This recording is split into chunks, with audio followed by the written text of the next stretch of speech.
चौथा प्रश्न, मैं तो प्रेम से बहुत पीड़ित हो चुका हूं और आप कहते हैं प्रेम का ही ऊर्ध्वगमन भक्ति। प्रभु, अब उस कीचड़ में नहीं पड़ना चाहता हूं। उस कीचड़ में कमल भी है। तुमने कीचड़ ही देखी तो तुमने पूरा नहीं देखा, तुमने अधूरा देखा। तुम प्रेम को सीढ़ी ना बना पाए। प्रेम तुम्हारे मार्ग में पत्थर बन गया, तुम उस पत्थर पे चढ़ ना पाए, नहीं तो तुम्हें और ऊंचाई मिलती।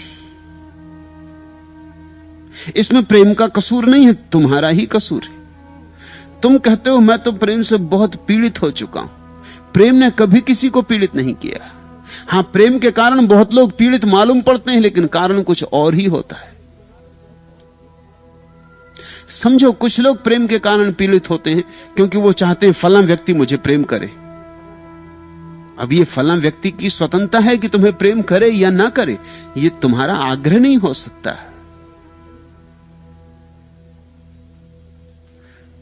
तुमने किसी के सामने जाके और किसी के घर के सामने जाकर और बोरिया बिस्तर लगा दिया और कहा कि हम अनशन करेंगे, हमसे प्रेम करो, हम सत्याग्रह करते, नहीं तो हम मर जाएंगे। ऐसा हुआ एक गांव में, एक आदमी ने ऐसा लगा दिया एक सुंदर युवती के द्वार पर। उसका बाप तो बहुत घबराया, सत्याग्रहियों से कौन नहीं घबराता। और उसके दो चार साथी संगी भी थे, उन्होंने बाजार में जाकर खूब शोरगुल मचा दिया कि सत्याग्रह हो गया। गांव भर उत्सुक हो गया, लोगों की भीड़ आने लगी। लोग उससे पूछने लगे कि क्या मामला है। वो बाप तो बहुत घबराया, उसने अब करना क्या है। शाम तक तो बहुत गांव में शोरगुल मच गया और सारा गांव उसके पक्ष में, क्योंकि उसने सत्याग्रह किया, गांधीवादी। ये कोई पूछे नहीं कि सत्याग्रह किया किस लिए। अब मुरारजी ने अनशन किया था, किसी ने पूछा किस लिए किया था। वो गांधीवादी, कोई सत्ता पाने के लिए अनशन कर रहा है। ये तो बेचारा भले ही आदमी प्रेम पाने के लिए अनशन कर रहा है, कोई बुरा काम तो कर नहीं रहा, लेकिन किसी ने ये सोचे नहीं कि वो युवती भी इसे प्रेम करती है या नहीं, अन्यथा ये जबरदस्ती हो गई। सब तरह के सत्याग्रह जबरदस्तियां हैं, उनके भीतर हिंसा है, ऊपर से अहिंसा का ढोंग है। सांझ तक तो उसका बाप बहुत घबरा गया। उसने कहा ऐसा अगर चला तो सारे गांव का दबाव पड़ने लगा, लोग फोन करने लगे, चिट्ठियां आने लगी, अखबार में खबरें छप गई, पोस्टर लग गए कि बहुत अन्याय हो रहा है, सत्याग्रही के साथ बहुत अन्याय हो रहा है, आमरण अनशन है, वो मर जाएगा। प्रेम के लिए ऐसा दीवाना कब देखा गया। मजनू ने भी ऐसा नहीं किया था, और बेचारा बिल्कुल अहिंसक है, वहां बैठा अपना खादी के कपड़े पहने हुए, कुछ बोलता नहीं, कुछ चालता नहीं, चुप बैठा है। किसी ने उसके बाप को, लड़की के बाप को सलाह दी कि अगर इससे निपटना हो तो एक ही रास्ता है, उससे निपट सकते हो। क्या रास्ता है? उसने कहा मैं हल कर देता हूं। वो भागा गया और एक बूढ़ी वेश्या को लेवा लाया, एक बिल्कुल मरी मराई वेश्या। एक तो वेश्या और मरी मराई, उसको देख के किसी का जी मिचला जाए। भयंकर बदबू उससे आ रही, उसको ले आया। उस युवक ने जब देखा, वो जो सत्याग्रह करा, तो तू यहां किस लिए आई? उसने कहा मुझे तुमसे प्रेम, मैं भी यहीं सत्याग्रह करती हूं, जब तक तुम मुझसे विवाह ना करोगे मर जाऊं भला। बस फिर घड़ी आधा घड़ी में युवक ने अपना बिस्तर सटोला और भागा। फिर सत्याग्रह समाप्त हो गया।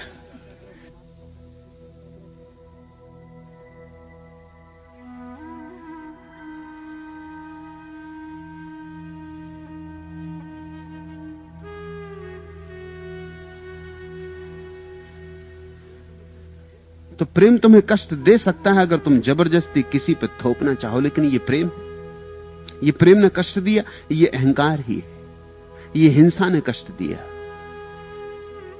तुम्हें हक नहीं है किसी पे अपना प्रेम थोपने का, न हक है किसी से जबरदस्ती प्रेम मांगने का। प्रेम में जबरदस्ती तो हो ही नहीं सकती। तो कष्ट पाओगे। या जिसे तुमने चाहा वो तुम्हें मिल गया, लेकिन मिलने के बाद तुमने उस पर बहुत अपने को आरोपित किया, तुमने उसे अपनी संपत्ति बनाना चाहा,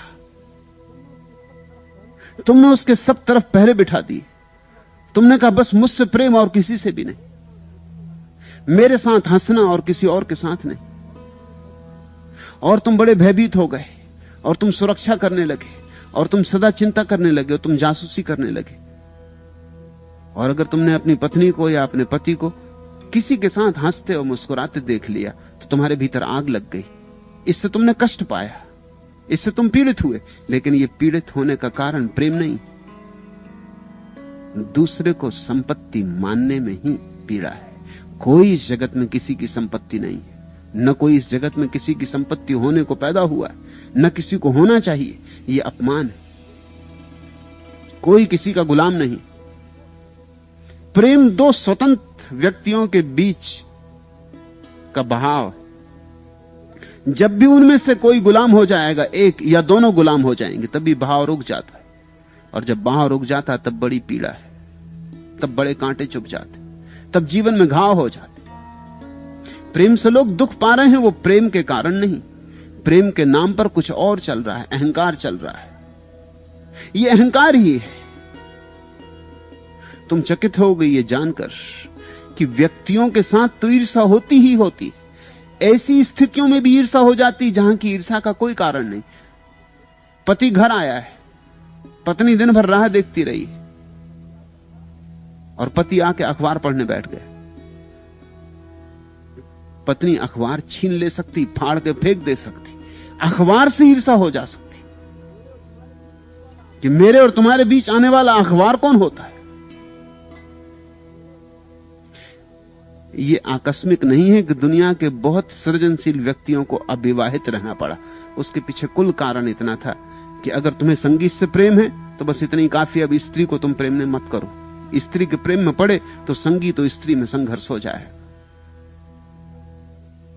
सुकरात की स्त्री सुकरात को पीट देती थी। एक बार उसने चाय की पूरी केतली सुकरात के ऊपर उड़ेल दी। उसका आधा चेहरा सदा के लिए जल गया और काला हो गया। क्या अड़चन थी? अड़चन यही थी कि सुकरात सदा दर्शन में लीन था। उसके शिष्य आते, वो दर्शन की बातों में ऐसा तल्लीन हो जाता कि पत्नी को पीड़ा होने लगती। उसे पीड़ा यह थी कि यह दर्शन शास्त्र को मुझसे ज्यादा चाहता।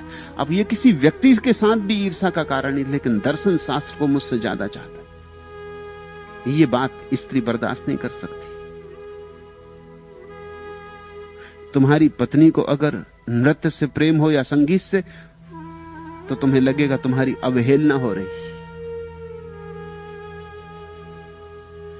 दुनिया में बड़े चित्रकारों को, बड़े संगीतज्ञों को, बड़े कवियों को, बड़े दार्शनिकों को अविवाहित रहने को मजबूर होना पड़ा।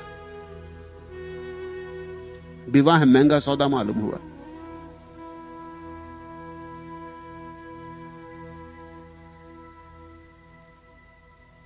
जब किसी ने प्रसिद्ध डेनिश विचारक सोरेन किरकेगार्ड को पूछा कि आप अविवाहित क्यों रहे,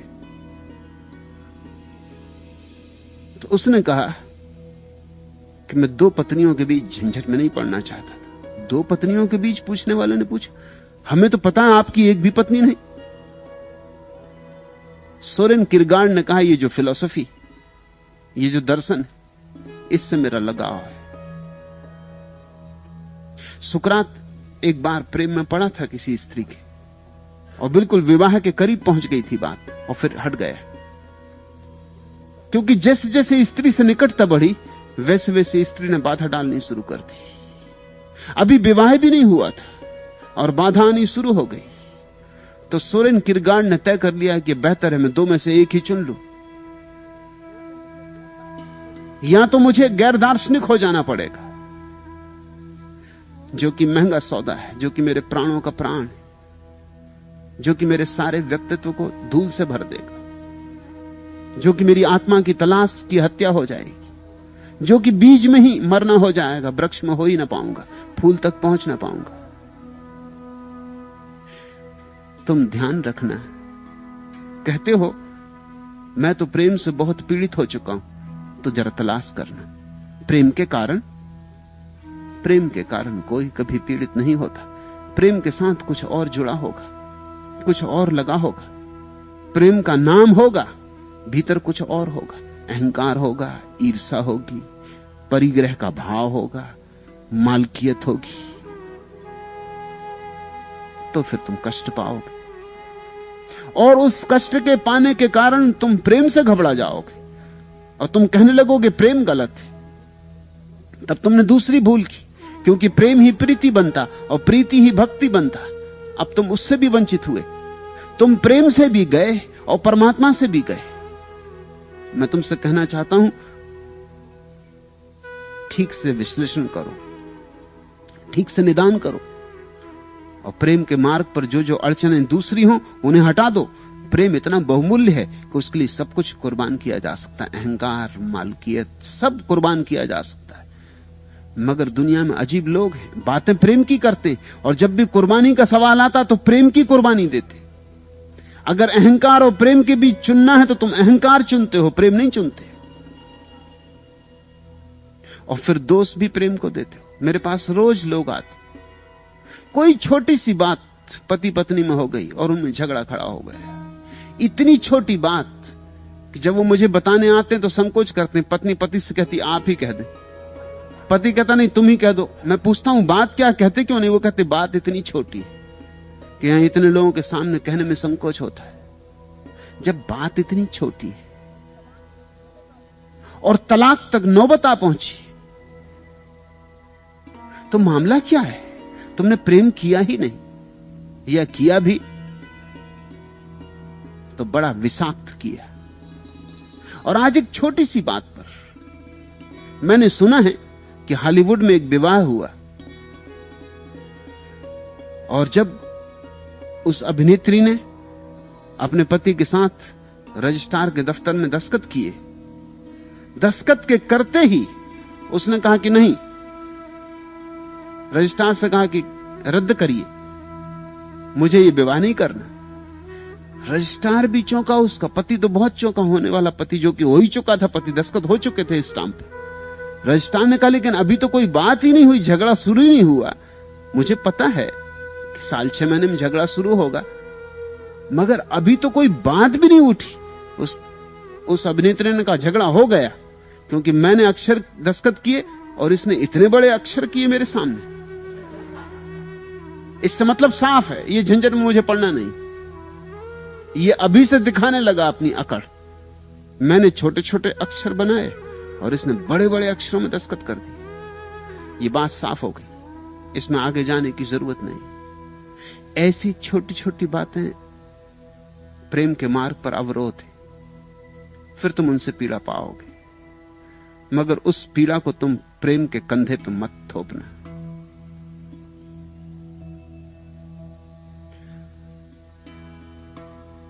प्रेम ने कभी पीड़ा नहीं दी, प्रेम ने सदा सुख दिया है, प्रेम ने सदा शांति दी है। प्रेम है तो एकमात्र वस्तु है इस जगत में जिसमें परमात्मा की थोड़ी झलक है। प्रेम ही तो एकमात्र ऊर्जा है यहां जो आदमी की बनाई हुई नहीं, जो अकृत्रिम स्वाभाविक है, जो तुम्हारे प्राणों के प्राण में बसी, जो तुम्हारी आत्मा का भोजन है। जैसे शरीर बिना भोजन के ना जी सकेगा, वैसे तुम्हारी आत्मा भी बिना प्रेम के नहीं जी सकती। इसलिए तो प्रेम की इतनी तलाश है, और जिसको प्रेम मिल जाता है उसे सब मिल जाता है। फिर इसी प्रेम के और आगे सोपान है। प्रेम तो सीढ़ी का नाम है, फिर इसके आगे और सीढ़ियां हैं, मगर वे सब प्रेम से ही उत्पन्न होती। तुमसे मैंने कहा कि प्रेम के ये 4 रूप हैं। स्नेह अपने से छोटे के प्रति हो, बच्चे के प्रति। प्रेम अपने से समान के प्रति हो, मित्र के प्रति, पति पत्नी के प्रति। श्रद्धा अपने से बड़े के प्रति हो, मां के प्रति, पिता के प्रति, गुरु के प्रति। और भक्ति परमात्मा के प्रति, समग्र के प्रति। ये सब प्रेम की ही धारणाएं, ये प्रेम के ही अलग अलग ढंग है, ये प्रेम का ही पूरा नृत्य है, ये प्रेम की ही भाव भंगिमाएं। मगर प्रेम को शुद्ध करते चलो, तो पीड़ा नहीं मिलेगी, परम आनंद मिलेगा। और इतने जल्दी थक मत जाओ, इतने जल्दी हार मत जाओ, इतने जल्दी बूढ़े मत हो जाओ, इतने जल्दी हताश मत हो जाओ।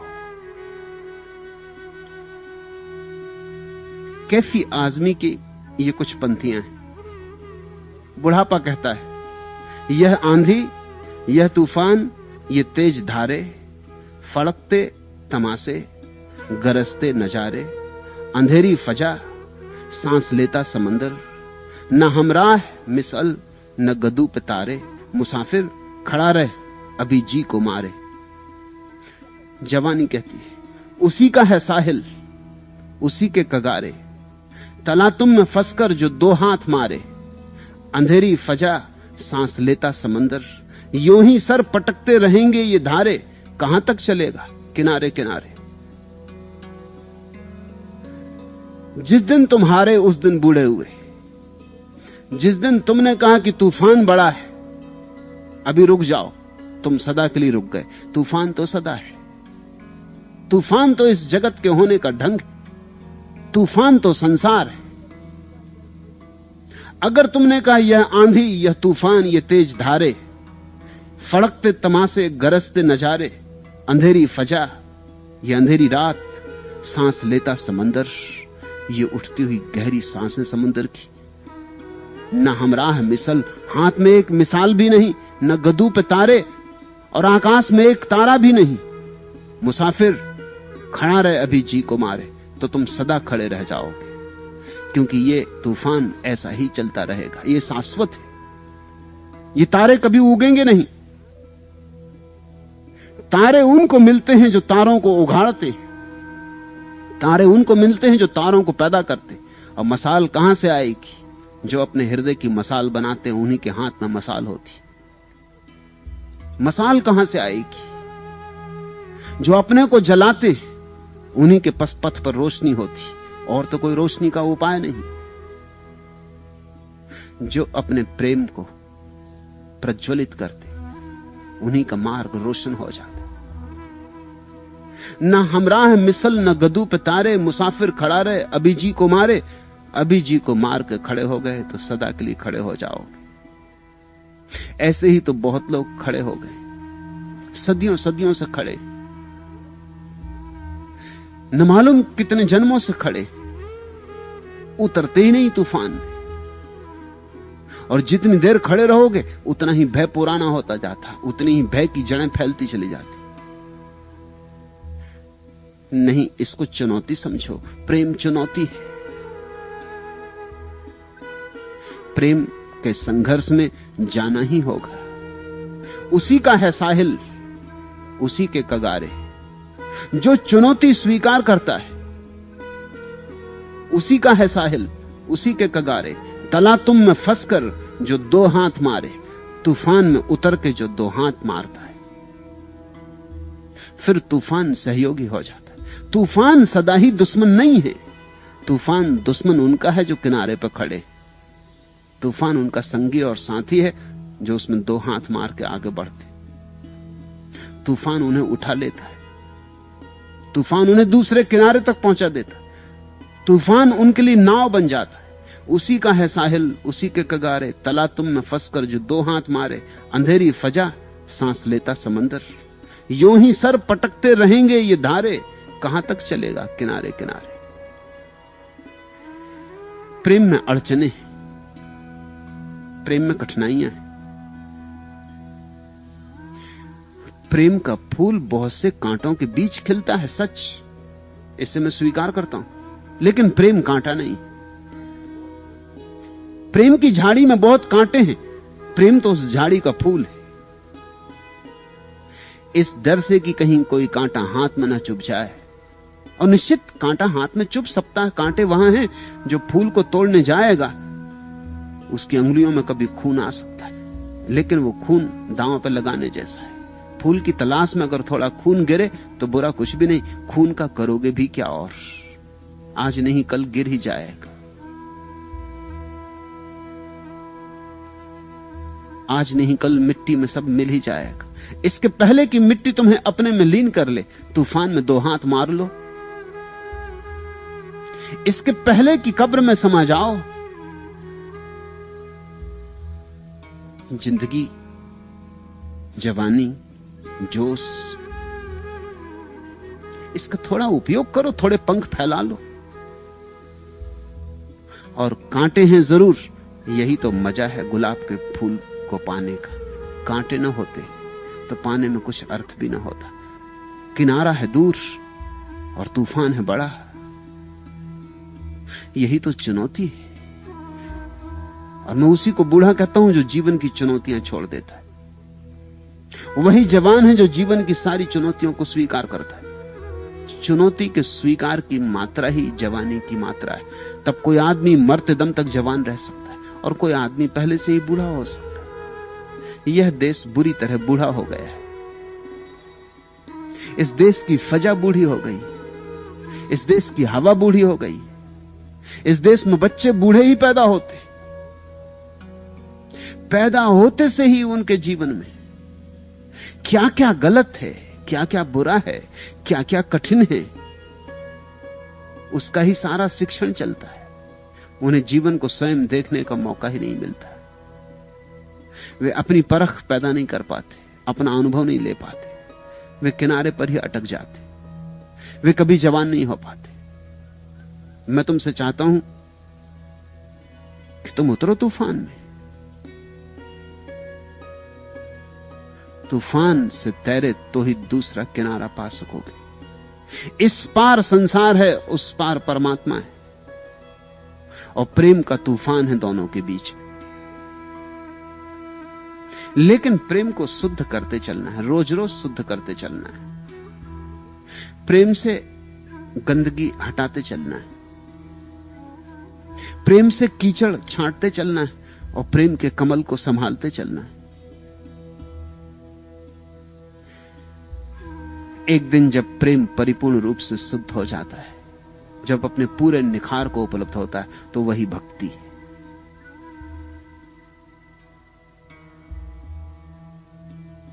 तू खुर्शीद है, बादलों में न छुप, तू महताब है, जगमगाना न छोड़।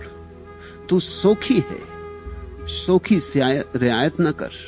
तू बिजली है, बिजली जलाना न छोड़। अभी इश्क ने हार मानी नहीं, अभी इसको आजमाना न छोड़।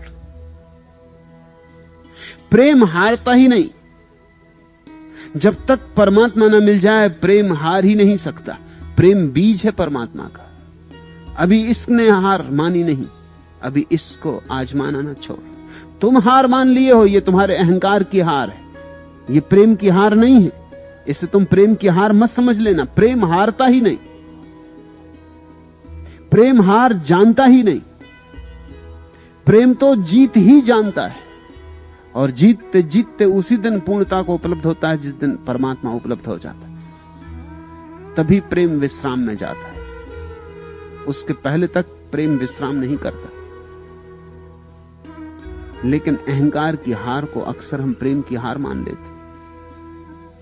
तुम्हारा अहंकार जरूर कष्ट में पड़ गया होगा। तुमने कुछ गलत दिशाओं से प्रेम तलाशा होगा, तुमने गलत हाथों से प्रेम पकड़ना चाहा होगा, तुमने प्रेम को पिंजरे में बंद करना चाहा होगा, तुमने प्रेम के साथ कुछ दुर्व्यवहार किया होगा, इसलिए तुम प्रेम को पाने में असमर्थ हुए हो। अपना दुर्व्यवहार छोड़ो, अपनी गलतियां स्वीकारो, अपनी गलतियां पहचानो, अपनी गलतियां देखो,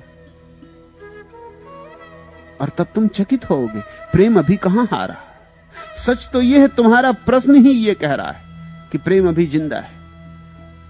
तुम कहते हो मैं तो प्रेम से बहुत पीड़ित हो चुका हूं, और आप कहते हैं कि प्रेम का ही ऊर्ध्वगमन भक्ति है। प्रभु अब उस कीचड़ में नहीं पड़ना चाहता। ये तुम्हारा अहंकार बोल रहा है, प्रेम को कीचड़ कह रहा है। लेकिन तुम्हारे भीतर ये प्रश्न उठा, ये इस बात का सबूत है कि अभी भी प्रेम में प्राण है, और अभी भी प्रेम में अंकुर है, और अभी भी प्रेम फिर से वृक्ष बन सकता है। किसने तुमसे कहा कि प्रेम कीचड़ है? कीचड़ भी है और कमल भी। अगर तुमने कीचड़ ही जाना तो तुमने पूरा प्रेम नहीं जाना। इसलिए तो कमल को पंकज कहते। पंख यानी कीचड़, कीचड़ से जो जन्मता है उसका नाम पंकज। कितना अद्भुत रूपांतरण होता है। कहां कीचड़, गंदी कीचड़ एक तलैया तालाब की, और कहां फिर ये प्यारा कमल। इस देश ने तो कमल के ऊपर किसी फूल को नहीं रखा।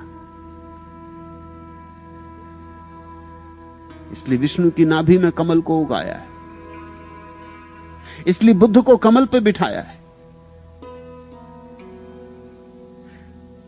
कमल इस देश के प्राणों में बसा है। कमल की कुछ खूबी है, कमल में कुछ जादू है जो किसी फूल में नहीं। वो जादू क्या है? वो जादू यह कि कमल बड़ी अशुद्ध कीचड़ से उठता है और इतना शुद्ध, इतना निर्विकार, चमत्कार है कमल। कमल रहस्यपूर्ण। कमल इस जगत में रूपांतरण का प्रतीक है, अद्भुत रूपांतरण का। सारा रसायन बदल गया। कहां कीचड़ थी? गंदगी से भरी, बदबू से भरी। सोच भी ना सकते थे कि इसमें कमल पैदा हो सकता है। जिसने जाना नहीं है कि कमल कीचड़ में पैदा होता है, वो कमल को देख के कभी कल्पना भी नहीं कर सकता है कि कीचड़ से इसका कोई संबंध हो सकता है। एक दाग भी तो नहीं होता कमल पे कीचड़ का, और सुरभि, और रंग अनूठा, और खिलावट। इस पृथ्वी पर कमल से कोमल और क्या है? तुमने प्रेम का आधा ही हिस्सा देखा। जिसने प्रेम में सिर्फ काम वासना देखी, उसने कीचड़ देखी। जिसने प्रेम में सिर्फ संभोग देखा, उसने कीचड़ देखी। और जिसने प्रेम में समाधि देखी, उसने कमल देखा। जिसने प्रेम में भक्ति देखी, उसने कमल देखा। उठो, कीचड़ से कमल की यात्रा करो।